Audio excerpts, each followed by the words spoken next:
Eh mes amis, ce soir on met celle-là, on met celle des grandes occasions, parce que on vient d'assister à une finale de Coupe du Monde incroyable, incroyable, une des meilleures finales si ce n'est pas la meilleure auquel j'ai eu la chance d'assister. Donc aujourd'hui on se retrouve pour le débrief de cette finale et je vous fais en même temps le débrief du match de hier, Juventus-Arsenal qu'on a gagné. Mais parlons d'abord de cette finale. Cette finale, mon Dieu, mon Dieu, mon Dieu. Mais qu'est-ce qu'il ne s'est pas passé dans cette finale? On a eu droit à tout.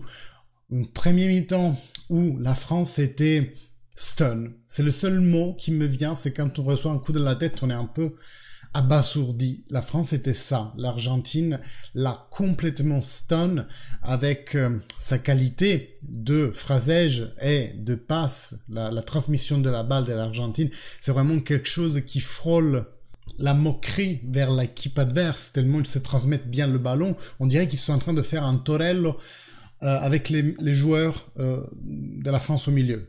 On a eu droit à un Messi qui a vraiment porté l'Argentine vers cette victoire. Une Argentine qui gagne 2-0 à la première mi-temps. Jusqu'à là, on pense que le match est limite fini. Mais après, Scaloni fait celle qu'à mon humble avis, c'est une erreur, c'est d'enlever Di Maria. L'Argentine et de mettre Acuna à la place, qui a un profil beaucoup plus défensif. C'est un message envoyé à l'équipe, rentrer en gestion, calmos. Mauvaise, très erreur, très grossière à mon humble avis. Il a risqué de la payer cher, cette erreur. Parce que l'Argentine a baissé le rythme, baissé le barycentre, et il s'est fait enfiler à 2 reprises par la France. La première...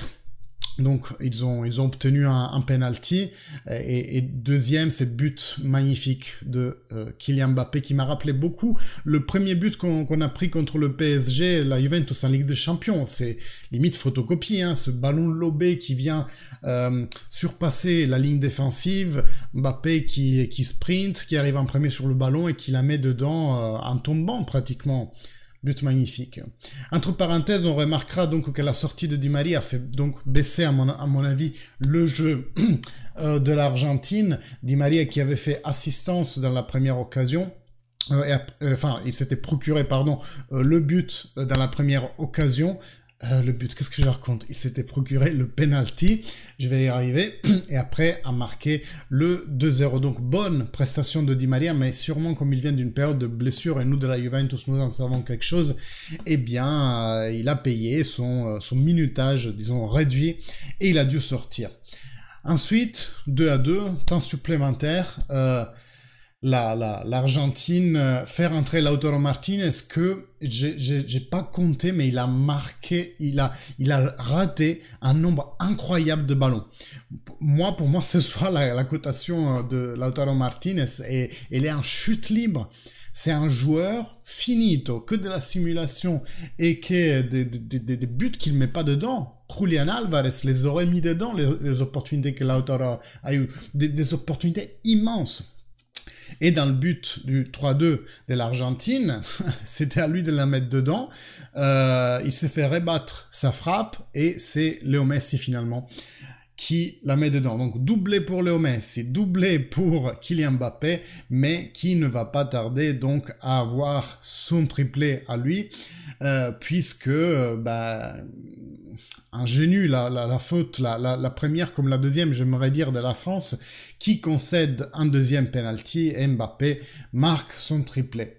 Après, la loterie des tirs au but, voilà, on sait tous qu'on peut autant gagner que perdre. En l'occurrence, le gardien argentin, à mon sens, a très bien géré la situation d'un point de vue psychologique, en faisant un peu bien énerver les Français, on va dire. C'est pour ça que Tchouaméni rate son penalty. Mais il y aurait beaucoup de choses à dire de cette finale. Je vais mettre pause 2 minutes pour ressasser un peu mes idées, voir si j'ai pas oublié quelque chose. Donc Hugo Lloris et Mbappé ratent cette occasion, mais plein d'autres, hein, d'être 2 fois champion du monde, mais Hugo Lloris l'aurait fait en étant capitaine de l'équipe de France. Oui, voilà, donc premier à avoir gagné 2 Coupes du Monde d'affilée en tant que capitaine. C'était ça la stat. Messi se reconfirme un champion à 34 ans. On parle beaucoup de parallélisme dans ces jours-ci, ils nous ont tués avec ces débats sur Twitter. Ah mais non, tu peux pas rapprocher Maradona avec Messi. Je vais être très honnête, moi Maradona je l'ai pas tellement vécu en tant que joueur, mais j'ai un avis assez tranché sur la question. C'est-à-dire que Maradona a porté sur ses épaules l'Argentine, Messi ne l'avait jamais fait jusqu'à ce jour. À ce jour, il l'a fait.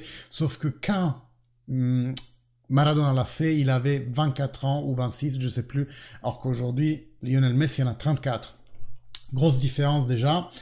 Ensuite, je pense qu'en termes de nombre brut, Messi est au-dessus de Maradona en termes de but global de la carrière, en termes de but à la Coupe du Monde, il lui est supérieur.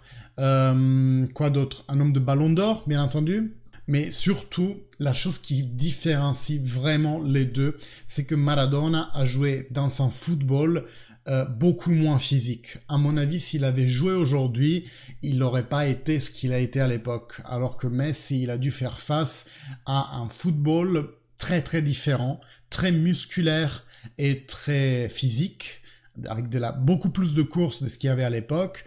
Donc, grand champion Lionel Messi.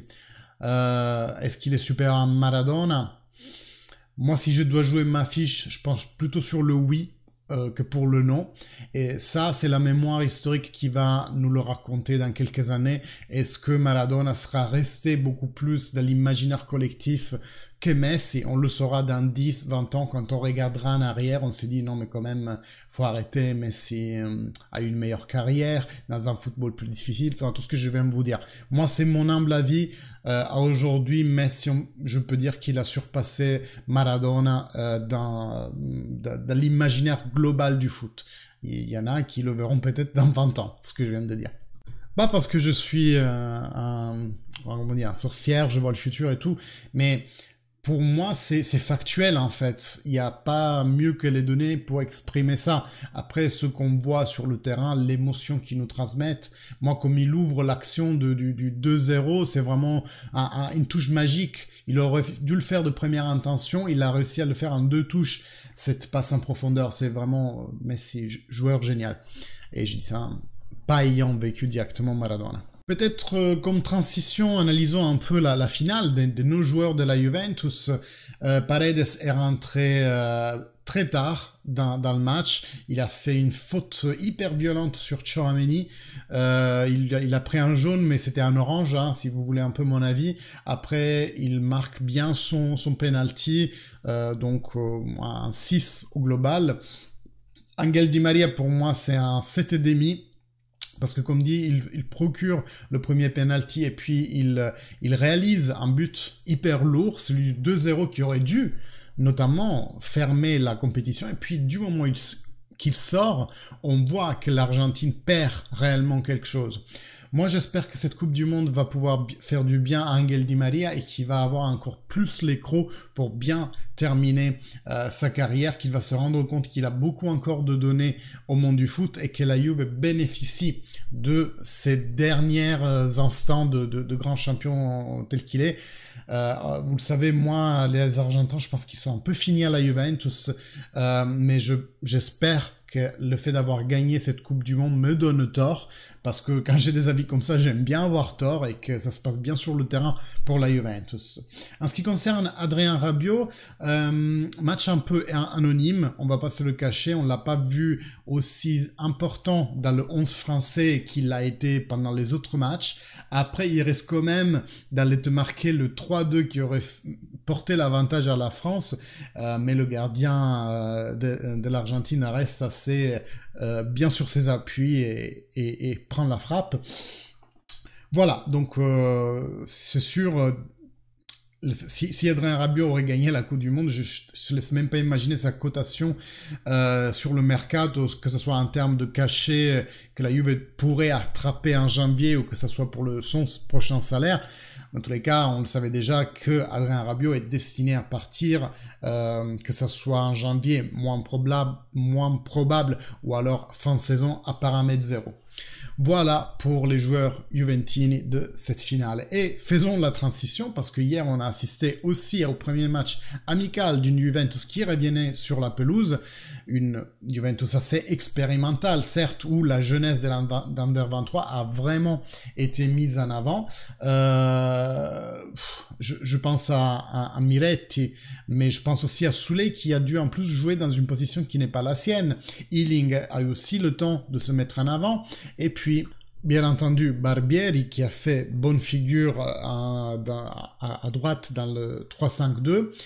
D'ailleurs, le fait qu'on ait joué en 3-5-2, ça ne peut que confirmer que Massimiliano Allegri a tendance encore à faire confiance à cette compo qui nous a un peu remis sur les rails après notre départ désastreux. Reste à trouver ceux qui pourront éventuellement interpréter ce rôle à ce moment-là. Je pense qu'on partirait sur une Chiesa deuxième pointe et dans les 5, les externes, tu mets d'un côté Kostic et sa réserve Ealing Junior, de l'autre côté un titulaire à trouver quelque part, puis Cuadrado en remplaçant. Pourquoi Cuadrado en remplaçant? À cause de l'âge et à cause du fait que son contrat est à échéance. Mais il nous faut quelqu'un sur la droite si on veut continuer sur le 3-5-2. Est-ce que ça va être Chiesa, Di Maria et puis éventuellement Cuadrado, dans le sens que Chiesa et Di Maria pourraient faire un temps chacun parce que faire tout le côté n'est vraiment pas facile, hein. Ou alors Kostic de l'autre côté pourrait plus se sacrifier pour créer un semblant de défense à 4. Tout ça, ça n'est que des suggestions que je peux faire à mon niveau par rapport à ce qu'on a vu hier. Dans tous les cas, s'il y a une chose qu'il faut retenir de ce match, que oui, c'est un match d'entraînement, mais eux sont beaucoup plus avancés dans la phase de préparation physique que la Juventus, parce qu'ils vont jouer déjà le 26, si je ne m'abuse, le Boxing Day pendant les vacances de Noël. Donc leur préparation physique a débuté avant la nôtre, et mine de rien, ils avaient quand même beaucoup plus de titulaires que nous on en avait dans le 11 de départ, et puis avec les changements. Et ils sont premiers en première ligue. Certes, sans Gabriel Jesus. Mais ce que je veux dire au final, c'est que la Juventus s'est surpassée, en fait, dans l'Allegri Ball. Vous savez, on rigole souvent de la demi-finale Fiorentina-Juventus chez eux, qui est terminée 1-0 avec autobut contre son camp de Venuti à la 93e, avec nous une possession de balle vraiment irrisoire. Et puis voilà, regardez, hier, ils se sont vraiment surpassés, ils ont fait encore mieux.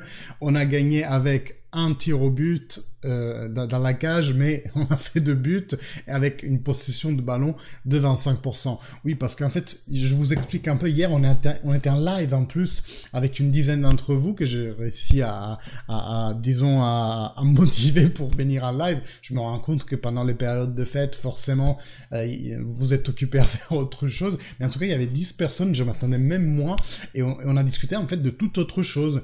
J'ai eu l'occasion de toucher beaucoup d'arguments qui sont sortis ces jours-ci que je n'avais pas eu le temps d'aborder. Et d'ailleurs, je vous les découperai, je pense, à une petite vidéo d'une dizaine de minutes pour vous expliquer ce que j'en pense des sujets de ces jours-ci. Par exemple, on a parlé de la disparition de Sinisa Mihajlovic, d'autres choses autour du monde de la Juventus qui se passe en ce moment, sur le fait que Del Piero revienne. Donc voilà, il y a eu des arguments intéressants. La plupart de vous les ont ratés, mais je vous les découperai en vidéo pour les mettre en vidéo standalone. Donc regardez les résultats, ce qu'on a fait aujourd'hui, on a fait mieux que le match de Coppa Italia de l'année dernière contre la Fiorentina. Donc c'est vraiment l'apothéose de l'Allegri Ball là. On gagne en n'ayant pratiquement pas joué. On a eu une bonne phase défensive parce que certes... il y a le jeune Rich qui a été utilisé comme central défensif qui s'est très bien débrouillé, au contraire d'ailleurs de Rugani et Gatti qui ont eu une attitude assez inquiétante, surtout Gatti. Il a raté une passe, il a failli faire marquer l'Arsenal qui a pris aussi un poteau en première mi-temps. Donc voilà, c'était un match qu'on a regardé vraiment d'un œil avec les autres membres de la communauté, mais qui finalement nous restitue une bonne Juventus très jeune, les jeunes qui ont eu vraiment l'occasion de se mettre en avant. Et une mention spéciale, je le donnerai à Mbangula, qui c'était un joueur que je connaissais pas, mais que Romeo Agresti a dit être ce matin vraiment un crack et vraiment destiné à un grand avenir. Il y a Ildiz aussi, mais qui n'a pas joué hier, donc vraiment... je pense que la jeunesse peut vraiment faire plaisir à la Juventus dans les prochaines années. Donc voilà, bonne preuve de la Juventus. Juventus très très jeune et très expérimental contre un Arsenal, je dirais, à 70% de son effectif. Certes, c'est un match amical, ça ne vaut rien, c'est pour mettre de l'énergie dans les jambes, hein, la fameuse essence dans les jambes, comme on dit en Italie, on mettre benzina nelle gambe. Et puis voilà, ça nous dit peu de choses, si ça n'est la condition des joueurs pris singulièrement, et aussi que Allegri potentiellement reste sur un 3-5-2. Je dis potentiellement parce que est-ce qu'il va faire la folie de passer sur un 4-3-3 ou 4-2-3-1 juste parce qu'il y a les grands garçons qui sont revenus. Je parle d'un Pogba, d'un Chiesa, d'un Di Maria full. Est-ce qu'il va vouloir revenir à sa Juventus initiale ou est-ce qu'il va vouloir revenir à la Juventus virtuelle? Et ça n'est pas pour rien que je sors ce mot parce que c'est ce qu'il avait dit, que la Juventus à ce moment c'est une Juventus virtuelle dans l'interview avec Mario Sconcerti. Mario Sconcerti qui nous a quittés hier, il est décédé. Je ne serai pas ici à faire des éloges funèbres comme je l'ai fait hier pour Sinisa Mihajlovic. Pourquoi? Parce que je trouve un peu que c'est dommage de devoir le faire pour quelqu'un qu'on n'appréciait pas, dont on n'appréciait pas le métier. C'est-à-dire que le métier, oui, mais sa façon de l'exprimer, parce qu'il était assez facieux, Mario Sconcerti. Et je trouve même que ses opinions étaient vraiment bizarres sur la fin. Cette année, il a fait 2-3 sorties que laissaient penser un peu qu'il partait avec son cerveau en termes vraiment de sénilité. Néanmoins, respect pour la personne et pour le travail qu'il accomplit, il laisse vraiment une place vide dans le journalisme italien qui sera bien comblé, hein, j'en doute pas, mais je tenais à vous dire que voilà, celui qui a fait faire, ou qui a fait tout court, hein, l'interview à Massimiliano Allegri, Mario Sconcerti, en début d'année, cette interview très polémique, eh bien il est décédé hier, comme ça au moins vous êtes au courant.